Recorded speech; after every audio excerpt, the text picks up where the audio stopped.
67% das terras brasileiras agriculturáveis destinadas à pecuária estão nas mãos de apenas 3% dos proprietários. Essa é a grande barreira que está na nossa frente. No Brasil tem muita gente sem terra e muita terra sem gente. Porque a reforma agrária significa terra, mas significa educação, significa saúde, significa mercado, significa comercialização, significa uma mudança na estrutura agrária brasileira. Se nós mantivermos a estrutura agrária como existe hoje, isso é uma injustiça que os governantes praticam contra a população brasileira. É preciso a gente ter a determinação e a coragem de fazer justiça. Em todos os países do mundo que se desenvolveram, fizeram a reforma agrária. E o Brasil não terá paz, não terá justiça enquanto não modificar a estrutura fundiária. Porque é através da concentração da terra que gera violência, que se fabrica os pistoleiros, que eliminam lideranças. A concentração da terra expulsa as pessoas do campo para a periferia das cidades. A falta de reforma agrária diminui a oferta de alimentos para a população mais carente.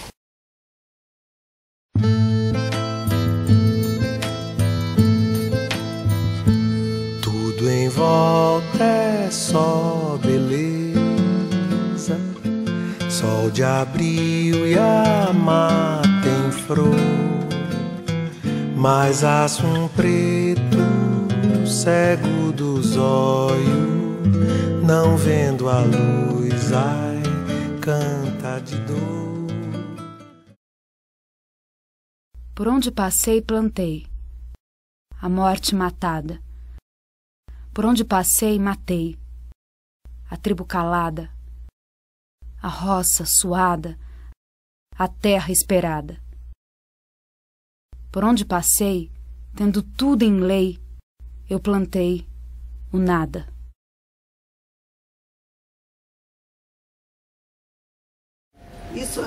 O problema da terra no Brasil ele começou há muitos anos, né? Principalmente durante a Revolução Verde, onde a maioria dos agricultores pequenos perderam suas terras por endividamento, né? Da compra de tratores e utilizar uma tecnologia não adequada para a agricultura familiar, para os pequenos, acabaram perdendo suas terras. Isso gerou um número muito grande de pessoas sem terra no Brasil. E ocorreu então uma concentração de terras em tamanho, né, de propriedade, coisa que isso é um desequilíbrio, né, injusto socialmente. A reforma agrária, ela, além então de buscar resolver, né, um pouco essa injustiça criada por até mesmo por políticas governamentais inadequadas, ela vem redistribuir a terra, né, e aumentar a produção de alimentos. Eu quero dizer que nós não temos um conflito direto, nós como institucionalidade, como governo, temos dificuldades para a aquisição de terras, né? Mas não que a gente entre em conflito direto com... Se há uma propriedade produtiva que está cumprindo a função social, nós não temos absolutamente o que questionar, né? Claro. Agora o INCRA tem outras modalidades de compra de terra, tanto por desapropriação, né, que aí é quando a propriedade comprovadamente não está cumprindo a sua função social, então o INCRA pode arrecadar, né, essa área e aí assentar famílias, como também comprar mesmo que tenha, que seja uma propriedade produtiva, mas se houver um interesse do proprietário em vender, o INCRA compra também para assentar famílias. Se tem um dano ambiental comprovado, também aí pode ser desapropriada. 70% da comida que vai na mesa do brasileiro é produzida na agricultura familiar. Boa parte da exportação é produzida pela agricultura familiar. Na hora que vai botar na ponta do lápis, a exportação brasileira não depende deles, desse setor, depende. Mas é esse setor também que é o responsável pela fome. Os famintos do mundo têm a responsabilidade do setor do agronegócio, desde a sua produção monocultura até depois a monopolização do comércio. Quem manda no mundo hoje são as grandes empresas do comércio. Quer dizer, nós não dependemos tanto deles, se for observar. Nós dependemos da diversidade da produção. E quem tem diversidade na produção é a agricultura.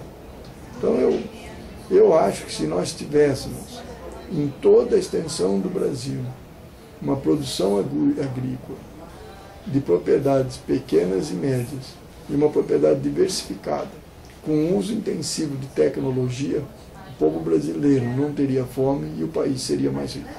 Quando você distribui a terra, né, e financia o pequeno agricultor, né, e alimenta a produção com ciência, com produtividade, você eleva a capacidade do mercado de consumo e do mercado interno, e você passa a ser mais independente, né, das exportações de commodities. Que amanhã, se tiver uma crise na China ou na Europa, eles vão parar de consumir, ou os porcos europeus vão deixar de consumir a nossa soja, né, o nosso milho, e se você tem uma crise econômica e você não tem um mercado interno de consumo e um povo com poder aquisitivo, isso pode representar um grande retrocesso. Então a reforma agrária é um instrumento de democracia e é um instrumento de distribuição de renda e de criação de um mercado interno de massas.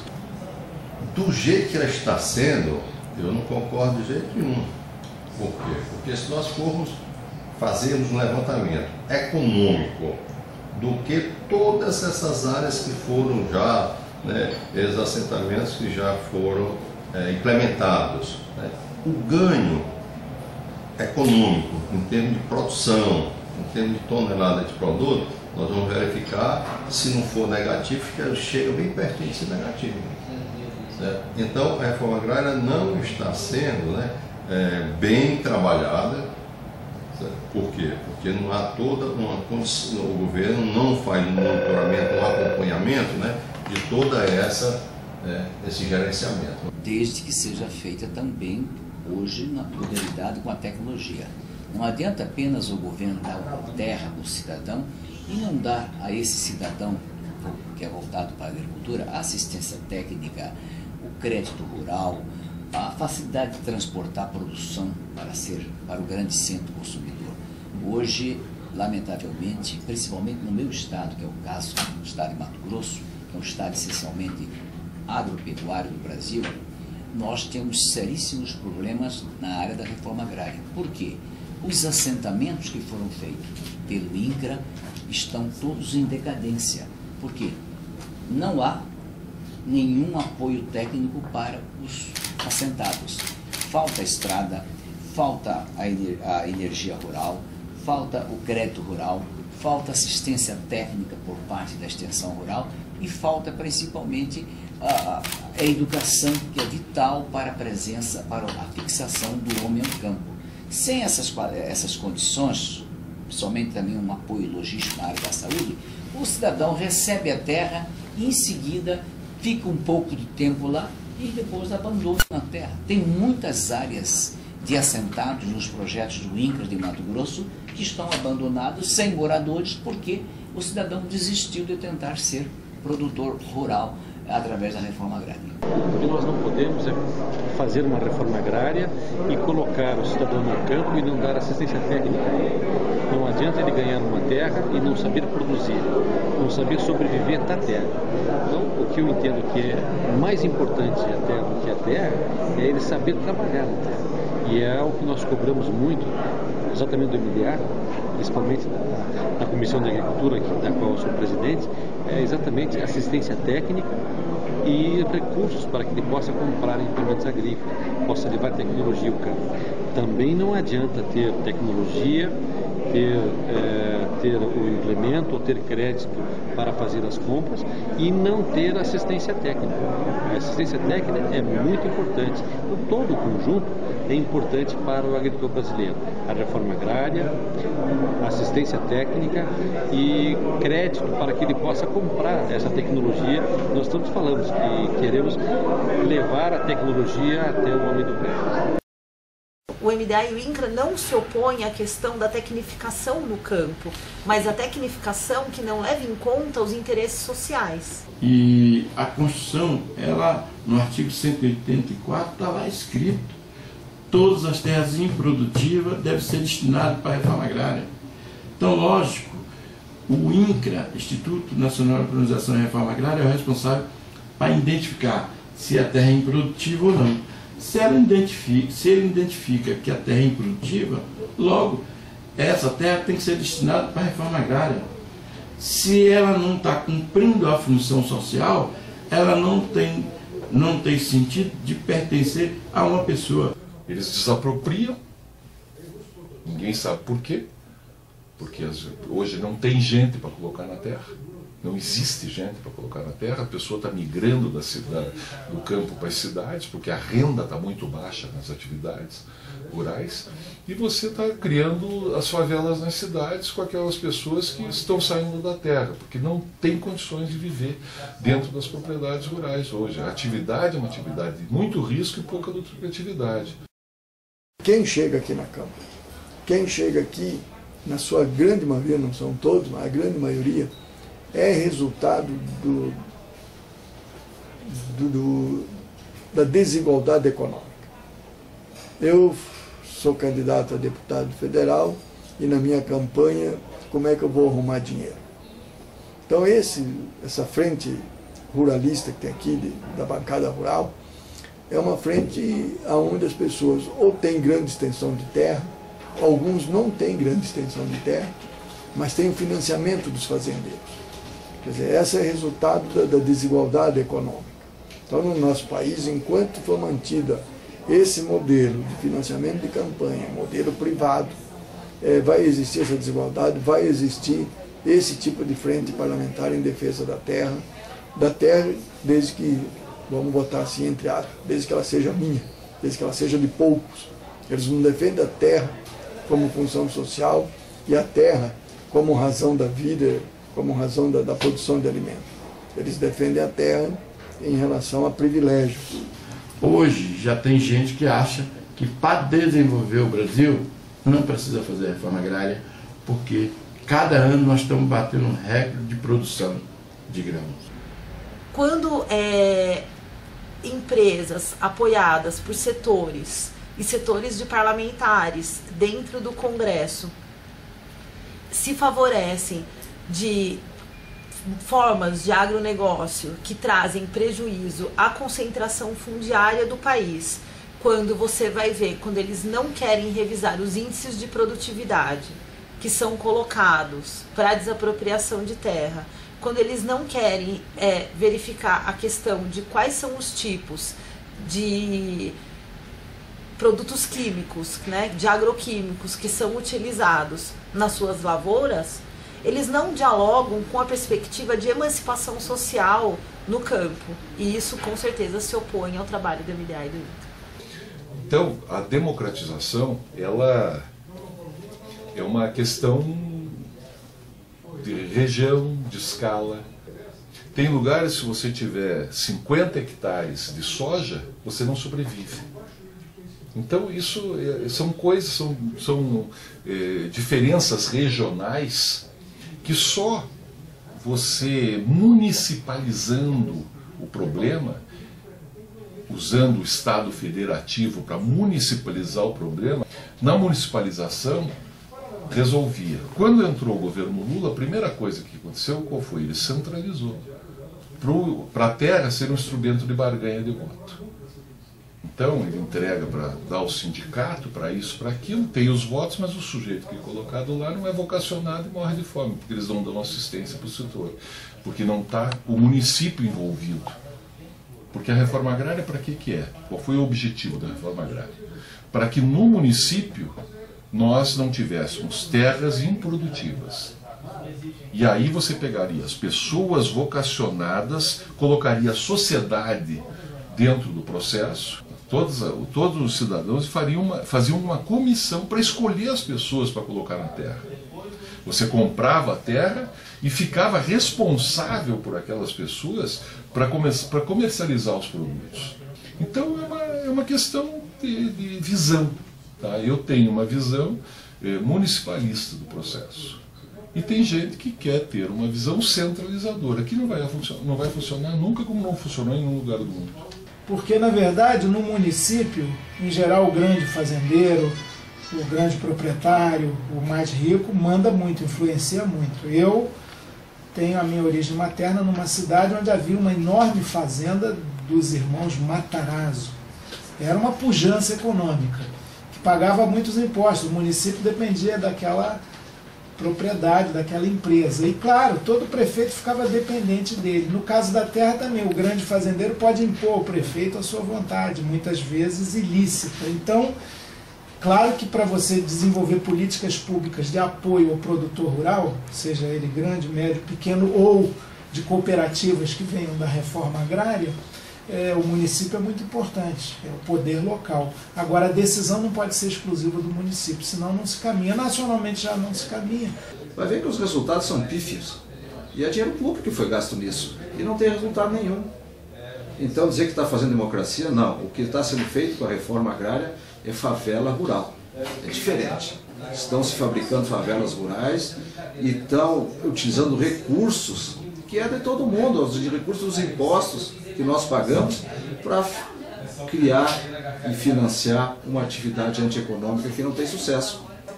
Uma maneira de enfraquecer a agricultura foi dividir agriculturas em tipos de agricultura. Por exemplo, jogar o pequeno contra o grande, o médio contra o pequeno, enfim, estabelecer a divisão. Na verdade, todos são agricultores e todos têm praticamente as mesmas demandas.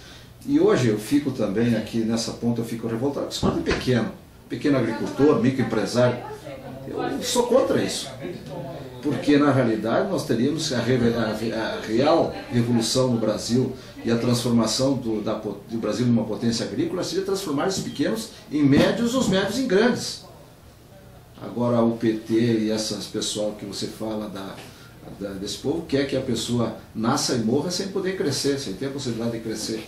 E nós só teremos um país desenvolvido que seja realmente essa potência que é necessária, uma potência agrícola, uma nação impositiva, uma nação que tenha soberania, se nós aposentarmos esse discurso do pequeno, do grande, esse discurso medíocre, e trabalharmos para transformar o pequeno num grande empresário, num grande produtor. Isso é que vai dar a grandeza que o Brasil precisa, a grandeza que o Brasil necessita. Está comprovado, para aumentar a produção, é preciso que os pequenos agricultores possam produzir. O agronegócio, conhecido no Brasil, não produz alimento, produz grão para exportação. Ou seja, o que leva à dificuldade de nós fazermos a reforma agrária? É justamente porque tem setor da nossa sociedade de direita e também de esquerda na sociedade que não tem compreensão da importância da reforma agrária para desenvolver a nossa sociedade. Quer manter a concentração e a desigualdade social que existe no nosso país. Na lógica do capital, do capitalismo, a lógica é concentração de riqueza e a questão do lucro. Isso faz parte da natureza do sistema capitalismo. Eu acho que esse programa da reforma agrária, como é feito, teria que ser suspenso porque é um fracasso. Um fracasso porque não atingiu nenhum dos objetivos que se propôs. Então devia ser suspenso. Um coeficiente Gini, quando igual a zero, expressa igualdade absoluta. O coeficiente Gini, quando igual a 1, ele varia de 0 a 1 quando, se for 1, isso significa que um habitante teria toda a propriedade e toda a riqueza, toda a renda, e o resto nada teria.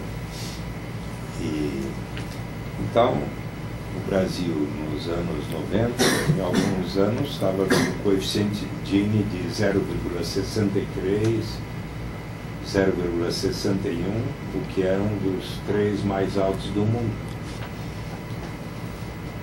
Mas o coeficiente Gini da estrutura fundiária brasileira, ou seja, da propriedade da terra, ainda que possa ter melhorado um pouco, é superior a 0,80 ainda. Ou seja, a propriedade da terra ainda é muito concentrada no Brasil, que pese os esforços de reforma agrária. Mas ainda está longe de termos maior igualdade. E uma das razões que levam a tamanha desigualdade na distribuição da renda é a desigualdade na propriedade da terra. Na semana passada, a Câmara dos Deputados adiou a votação da proposta de emenda à Constituição 438 do trabalho escravo para o próximo dia 22. A PEC foi proposta em 1995 e votada no Senado em 2001. Desde então, aguarda a votação em segundo turno na Câmara. A proposta estabelece a expropriação da propriedade rural ou urbana onde se encontre mão de obra em condições de escravidão ou mesmo análogas a isso. O texto gerou polêmica entre defensores da proposta, que inclui aí o governo federal, e setores que defendem especificação mais clara sobre o trabalho escravo, porque entendem que as definições na legislação atual seriam subjetivas. Argumento também que os critérios de expropriação não são claros e acreditam que não é o melhor caminho para acabar com os abusos. Mas para os defensores da PEC, sua aprovação é urgente e vai ajudar no combate ao trabalho escravo, inclusive nas grandes cidades com mão de obra imigrante e tráfico de pessoas. De fato, a ação do MDA e do INCRA na perspectiva do desenvolvimento rural, ela é prejudicada pela bancada ruralista, né? Vocês podem ver, nós temos um exemplo agora com a votação da PEC do trabalho escravo. Quando você se remete à PEC do trabalho escravo, quando uma bancada ela se opõe à despropriação de terra, à expropriação de terra, se nessas áreas forem encontradas trabalho escravo, significa que você tem um amplo setor ainda dentro do Congresso, que é o que a gente chama da bancada ruralista, que se beneficia com um trabalho análogo ao da escravidão. Que isso, de fato, é uma questão que vai completamente contra a perspectiva de desenvolvimento rural que o governo federal aborda, que o MDA e o INCRA representam no Executivo. Então, com certeza absoluta, a bancada ruralista é uma bancada que se preocupa com a concentração de terra, com a tecnificação na terra da produção agrícola a qualquer custo. E, no entanto, há setores agrários e urbanos também, né, que utilizam trabalho degradante, exaustivo, assemelhado ao trabalho escravo, que tem condenação penal pela lei brasileira. Então, o que a bancada ruralista está fazendo? Ela está querendo mudar o conceito de trabalho escravo. Qual que é a nossa tristeza? Depois de 124 anos, ainda estão discutindo trabalho escravo no Brasil. Estão aprovando uma lei para acabar com o trabalho escravo, estão com a CPI para investigar e identificar trabalho escravo no Brasil, ou seja, mesmo em pleno século XXI, nós estamos legislando e investigando aquilo que no século XVIII já deveria ter acabado ou nunca poderia ter existido. Mas essa reação, essa rejeição à emenda constitucional que aprofunda as punições a quem explora trabalho em condições análogas à da escravidão em pleno século XXI no Brasil, ela veio desses setores da agroexportação, dos grandes fazendeiros, porque na verdade eles são contra essa emenda constitucional. E tanto são contra que ela foi aprovada em primeiro turno em 2004. Levou esse tempo todo, porque eles têm a seguinte visão: não há nenhuma forma de trabalho similar à escravidão no Brasil mais, não há mesmo, e os fiscais do trabalho é que inventam isso, a culpa é dos fiscais. Trabalho escravo, a PEC do trabalho escravo, ela é vaga. O que nós fizemos de acordo? Que nós temos que disciplinar o que é trabalho escravo. Trabalho escravo é você coibir o ir e vir. certo? É uma pessoa trabalhar sob a mira de uma arma ou sem o transporte que o leve para a civilização. Você tem que coibir o ir e vir. Nessa PEC, o que diz? Ela diz que trabalho excessivo, jornada excessiva e trabalho degradante também são considerados trabalho escravo. E isso é uma coisa cultural. Então, o que nós pedimos e fizemos o acordo é o seguinte: nós temos que disciplinar o que é trabalho escravo. O trabalho excessivo é só se o cidadão trabalhar contra a vontade. Se ele trabalhar, normalmente ele quer ganhar as 2 horas extras permitidas por dia dentro da área rural. O segundo ponto: o que é trabalho degradante? Ninguém sabe. Se alguém tiver jornada excessiva, o sujeito fizer a jornada excessiva ou trabalho degradante, ele tem que ser punido, mas não com a figura da expropriação. Expropriação significa você tomar uma propriedade sem pagar. Depois eles vieram com essa conversa: não, mas não se tem clareza do que é trabalho escravo. Tem sim. Trabalho degradante, trabalho exaustivo, é tudo aquilo que extrapola o que a lei já diz. A lei é clara, consolidada, lei trabalhista no Brasil, e o que é verificável junto com o Ministério Público, obedecendo ao devido processo legal, né? Agora, pega a gente acorrentada, que fica dependendo do barracão, na fazenda, não pode sair de lá, não recebe salário, porque está com dívida de comida. Isso é muito comum no Brasil. Que bebe água, não tem mais água potável nem da mina pura ali. Você tem que beber no bebedouro da vaca, do boi. Não é condição digna de vida. Olha, eu acho positivo. Nós não podemos admitir o Brasil contra o Brasil. Em hipótese alguma, o Brasil é longe disso. Passou essa fase há muitos anos e não é admissível que isso aconteça no Brasil. Portanto, a lei é positiva, nós aprovamos, nós apoiamos essa lei e queremos que ela seja colocada em prática o mais rápido possível. Eu não sei, a frente parlamentar, não vou falar para os outros porque não tenho autorização, mas eu sou contra, né, o trabalho escravo. Isso é uma coisa que dizer que tem trabalho escravo já foi abolido pela Princesa Isabel. O que nós temos no Brasil talvez exploração de mão de obra, temos trabalho habilitante, temos péssimas condições de trabalho, mas isso são coisas que têm que ser corrigidas, mas não caracterizar isso como trabalho escravo. E eu acho que o trabalho escravo existe na realidade no Brasil, é o brasileiro. Todo brasileiro, produtor e trabalhador, é escravo. Escravo desse governo, que cobra quase 40% de imposto e não dá nada em troca.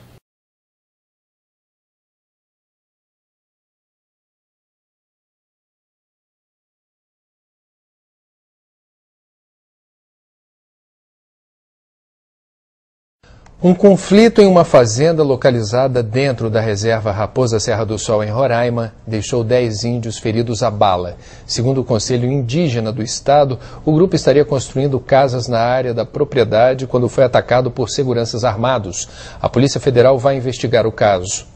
70 índios ligados ao Conselho Indígena de Roraima invadiram no início da manhã de hoje uma fazenda na região do Surumu, dentro da reserva indígena Raposa Serra do Sol. A fazenda pertence a Paulo César Quartiero, prefeito do município de Pacaraima e presidente da Associação dos Rizicultores do Estado. Segundo o depoimento dado à Polícia Federal por índios que estavam no local da invasão, 10 homens atacaram os invasores com bombas caseiras e tiros de espingarda. 10 índios ficaram feridos. Em Roraima foi preso o dono da fazenda invadida por índios no início da semana. Esse é mais um capítulo no clima de tensão que cerca a área da reserva Raposa Serra do Sol. O prefeito de Pacaraima e dono da fazenda invadida esta semana, Paulo César Quartiero, foi levado para a sede da Polícia Federal. Afasta aí. Tentativa de homicídio. Afasta aí. Pessoal, afasta aí. Minutos antes de ser preso, Paulo César Quartiero culpou a FUNAI pela invasão da fazenda dele na segunda-feira. E a FUNAI que levou as pessoas para invadir lá. Eu tenho quase certeza que vão plantar coisas contra a minha pessoa, contra o pessoal que mora lá na fazenda.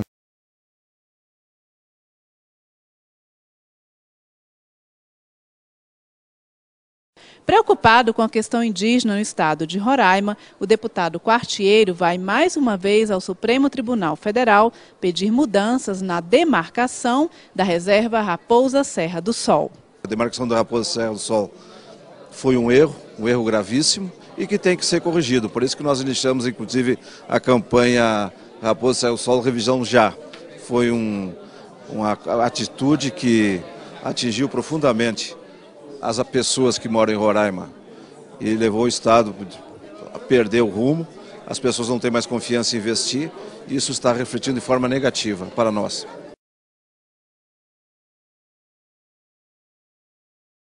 A nossa liberdade, braços fortes que rasgam o chão, sob a sombra de nossa valentia, desfraldemos a nossa rebeldia e plantemos nessa terra como irmãos.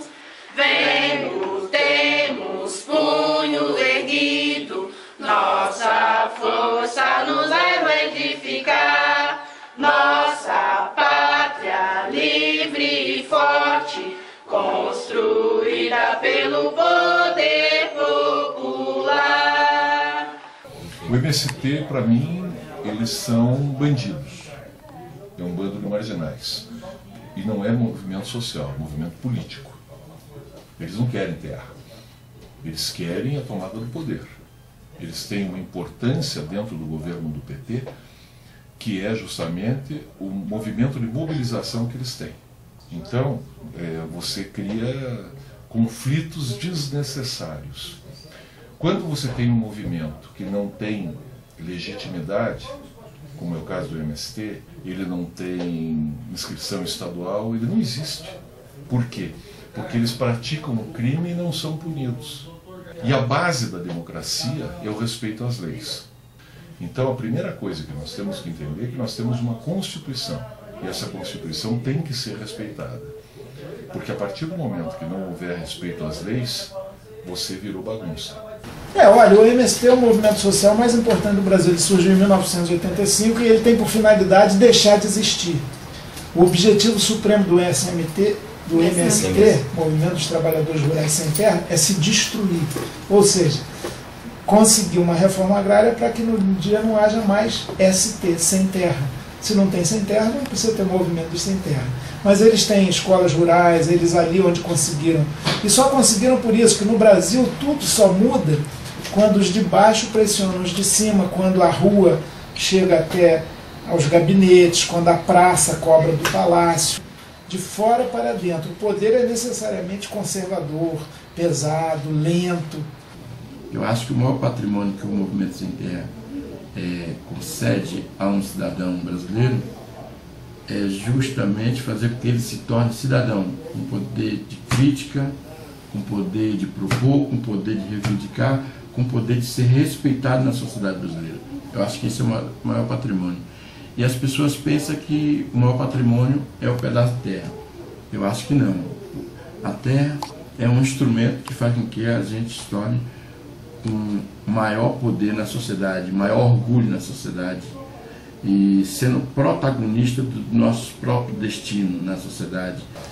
E no tocante ao MST, o que é que ocorre? É um movimento que não deixa de ser importante, é importante, mas nós observamos que precisa ser despolitizado, certo? Despolitizado como?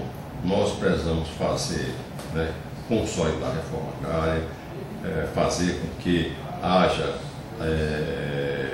a oportunidade de se ter acesso à terra, mas alguns levantamentos que chegam na comissão, a gente observa que hoje a força produtiva dessas áreas provenientes dos assentamentos não estão produzindo aquilo que era previsto nem 30% nem 40%. Então a gente observa muitas dessas áreas dos assentados que produzem, não tem sustentabilidade, produzem muito pouco. Os massacres que houve, tanto de Curumbiara como de Eldorado Carajás, massacre que houve na fazenda Nova Alegria, que é em Minas Gerais, ou seja, uma série de massacres onde vai lá e assassina as pessoas que estão lutando pela reforma agrária, que estão lutando para que cumpra a Constituição Federal. É essa a luta. Isso é constante. As prisões que existem em todo o Brasil, pela luta pela reforma agrária, os processos que tem contra as lideranças, a criminalização dos movimentos sociais que existem no Brasil. Então, a questão da violência com relação contra aqueles que lutam pela reforma agrária, isso é constante, é no dia a dia, é só ver a quantidade de processos que as lideranças têm e a quantidade de assassinato, a quantidade de prisão e a criminalização dos movimentos sociais, isso por si só já diz tudo. Mas no Brasil tem-se o hábito de criminalizar os movimentos sociais. Assim vale também para os trabalhadores do campo. Quando um trabalhador ocupa uma terra, entende? Ele está dizendo que a propriedade não é superior à vida, entende? A vida está acima da propriedade. E essa é a grande discussão contra os ruralistas aqui, né? Eles acham que o direito de propriedade está acima de qualquer benefício para a humanidade.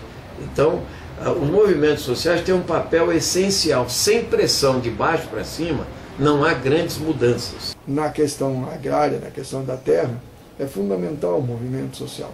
Se não existisse o MST no Brasil, nós não teríamos assentamentos. Independente do governo, uns mais, outros menos, são conservadores, não porque o governo, a pessoa do presidente quer ser conservadora, mas é conservador porque o parlamento brasileiro é conservador, porque a sociedade brasileira é conservadora, as instituições brasileiras são conservadoras. Prefere conservar tudo como está e não ter nenhuma mudança. Então, se não tem um movimento que reivindica, não tem avanço. É o protesto, é a organização social que faz avançar. Agora, o que não pode é terras que estão em fazendas, propriedades rurais, que estão bem trabalhadas, que estão dentro dos parâmetros legais, serem cobiçadas por pseudos pessoas que querem entrar no projeto de reforma agrária, que querem lote e invadir a propriedade rural. Aí sim nós somos contra. A invasão de propriedade rural, de terras produtivas, não tem o nosso apoio. Mas a reforma agrária em terras que realmente têm a condição, que não está sendo aproveitada na sua potencialidade, pode sim ser destinada à reforma agrária. Em 1934, o Código Florestal foi criado por um decreto. E em 65 foi aprimorado e consolidado por lei. Ele garante a proteção de áreas essenciais para a conservação do solo e dos recursos hídricos, como topos de morros e margens de rios, através das APPs, Áreas de Preservação Permanente. Também institui a Reserva Legal, uma porção de mata nativa que deve ser conservada nas propriedades rurais, para a preservação da biodiversidade e manutenção do equilíbrio ecológico. Em 99, o deputado Aldo Rebelo, PCdoB São Paulo, apresentou no Congresso um projeto substitutivo ao atual Código. Após 10 anos parado, ele passou a tramitar em regime de prioridade e dividiu opiniões. Dentre as propostas para o novo Código está a redução das APPs nas margens dos rios, de 30 metros para 15 metros, o fim da reserva legal para pequenas propriedades, redução da porcentagem de reserva legal na Amazônia e anistia aos desmatamentos ocorridos até 22 de julho de 2008, quando foi promulgada a Lei de Crimes Ambientais. O que dificulta o trabalho do MDA e do INCRA nas zonas rurais é muito na perspectiva, a gente tem dois âmbitos. O primeiro âmbito é o que é considerado a função social da propriedade rural. Então, quando você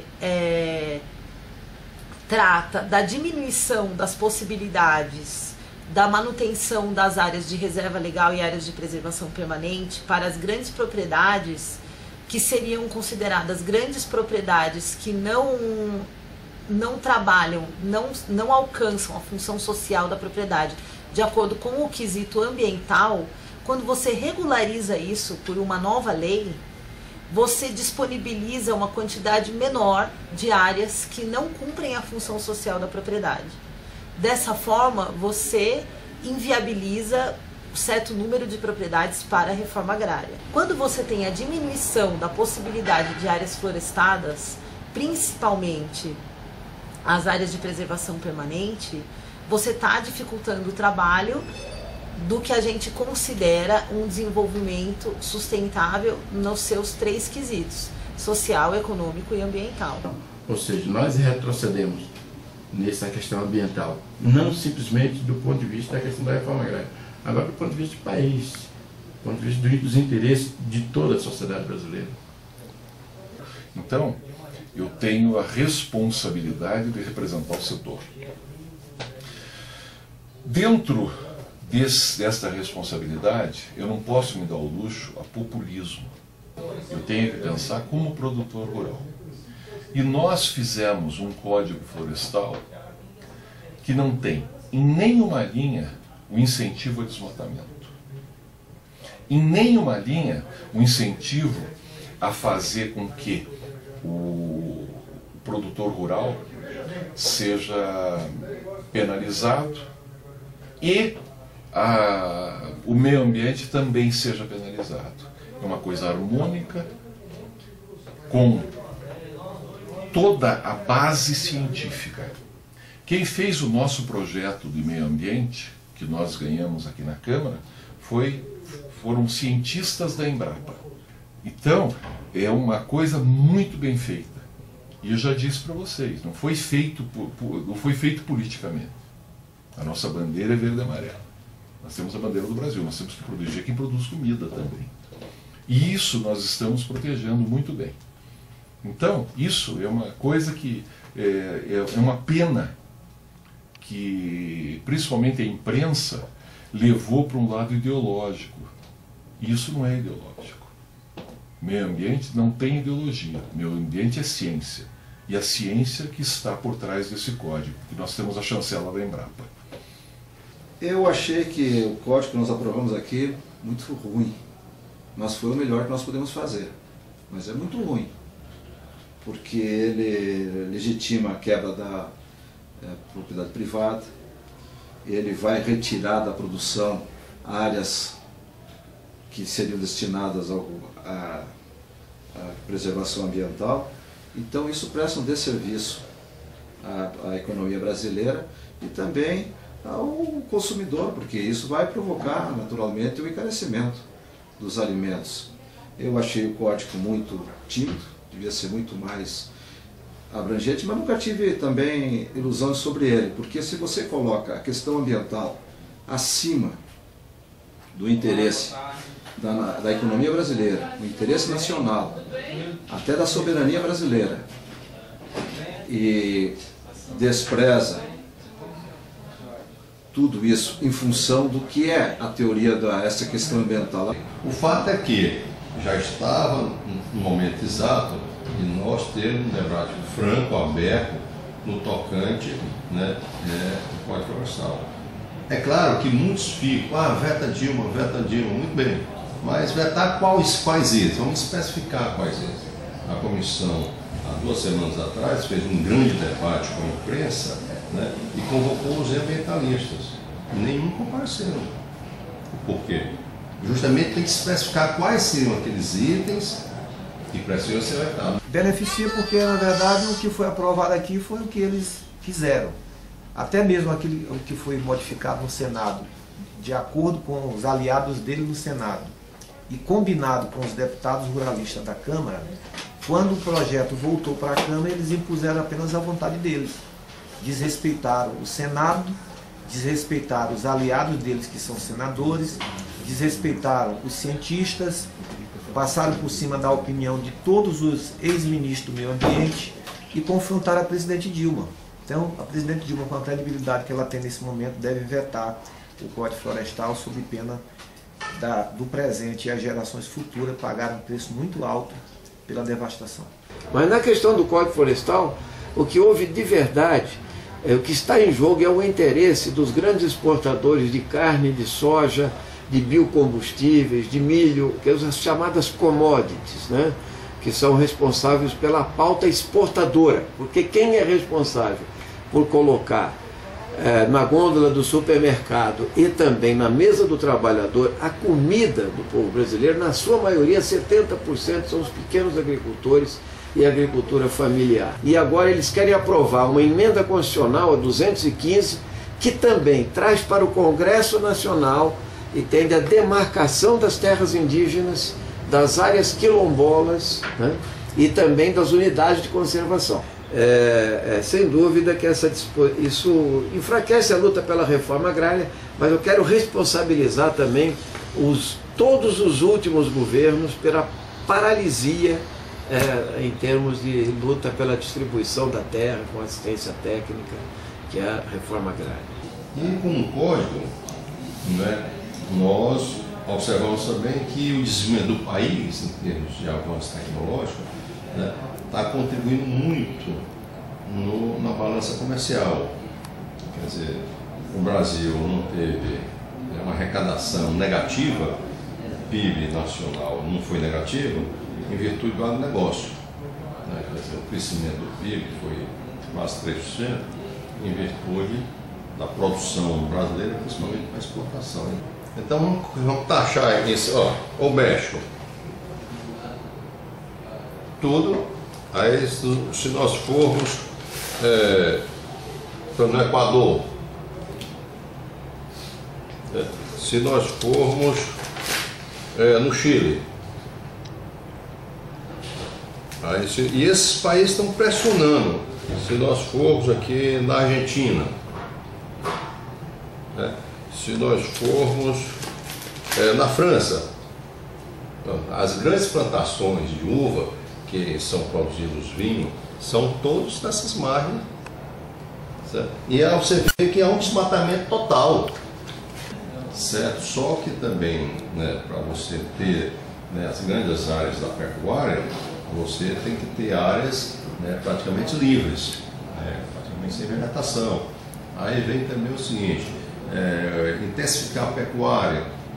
Eu acho que o que foi aprovado aqui na Câmara, o Código Ambiental, não é ameaça simplesmente à questão da reforma agrária, é a ameaça aos cidadãos e cidadãs que vivem nesse país, é uma ameaça ao planeta, porque o Código não tem a ver com o presente, tem a ver com o futuro, é o que nós queremos construir para as próximas gerações. E o que a Câmara dos Deputados aprovou está dizendo que nós queremos para as próximas gerações é um país ambientalmente destruído. Se destrói do ponto de vista ambiental, se destrói do ponto de vista da produção, se destrói do ponto de vista da perspectiva da humanidade. Nós temos que lembrar que a balança comercial brasileira hoje é positiva graças ao agronegócio. O agronegócio proveniente do pequeno, do médio e do grande. Portanto, nós temos sim que ter um cuidado ao agricultor brasileiro. Eu entendo que o Brasil, com esse Código Florestal, dá um exemplo ao mundo de como produzir preservando. Portanto, não tem sentido querer o desenvolvimento econômico com a destruição do meio ambiente. É preciso compatibilizar a defesa da vida, e aqui a vida é a vida animal, onde o animal mais importante é o ser humano. Portanto, a presidente Dilma deve vetar para restabelecer o Código Florestal de 65, de tal forma que as mudanças que hajam sejam compatíveis com o desenvolvimento sustentável. Bom, a principal crítica em relação à revisão do Código Florestal é que ele não é fundamentado, as propostas de modificação do Código Florestal não são fundamentadas na pesquisa científica, não são fundamentadas na contribuição de todos os grupos que são diretamente afetados, que são os agricultores familiares, os pequenos proprietários de terra, né? E se você for olhar, por exemplo, qual que é a postura da sociedade brasileira,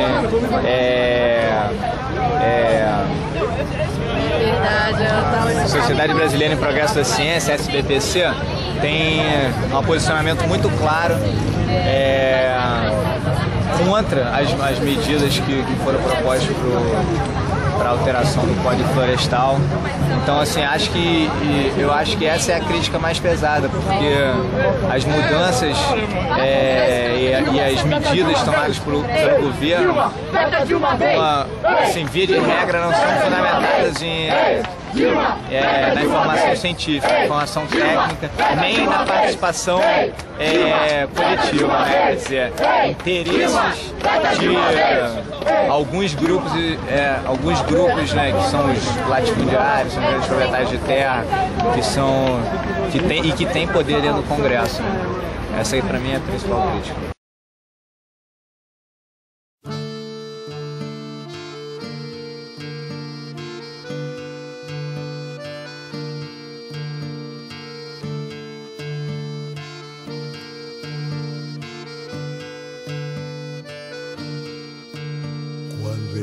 Do sertão, seu moço, do meu bodocó.